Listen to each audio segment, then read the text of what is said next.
আওয়ামী লীগের বিচার ও রাজনৈতিকভাবে নিষিদ্ধের দাবিতে বৃহস্পতিবার রাত 10টা থেকে প্রধান উপদেষ্টার বাসভবন যমুনার সামনে অবস্থান নেয় জাতীয় নাগরিক পার্টি এনসিপি। দ্রুত সময়ে দাবি আদায় না হওয়া পর্যন্ত বাসভবন এলাকা না ছাড়ার ঘোষণা দেন তারা।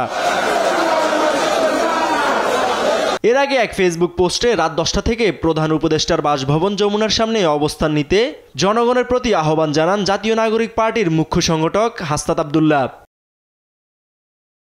এদিকে অপর এক ফেসবুক পোস্টে রাতেই আওয়ামী লীগ নিষিদ্ধের ফয়সালার ঘোষণা দিয়েছেন এনসিপির আহ্বায়ক নাহিদ ইসলাম। পোস্টে নাহিদ বলেন, খুনি আওয়ামী লীগের বিচার নিয়ে টালবাহানা হচ্ছে। আওয়ামী লীগের নিষিদ্ধের বিষয়ে কোনো সিদ্ধান্ত নেওয়া হচ্ছে না, আসামিদের জামিন দিয়ে দেওয়া হচ্ছে। তিনি বলেন, বিচার প্রশ্নে সরকারের প্রতি অনাস্থার জায়গা তৈরি হয়েছে। রাজপথ না ছাড়ার কথা জানিয়ে পোস্টে তিনি আরও বলেন, আওয়ামী লীগের বিচার, নিবন্ধন বাতিল ও রাজনৈতিক কার্যক্রম নিষিদ্ধের সুস্পষ্ট রোডম্যাপ না আসা পর্যন্ত রাজপথ থেকে সরবে না তারা।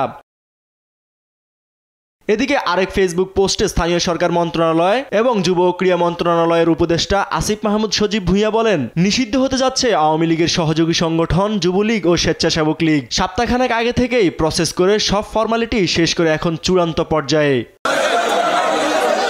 ইউসুফ ভূঁইয়া, দেশ টিভি, ঢাকা।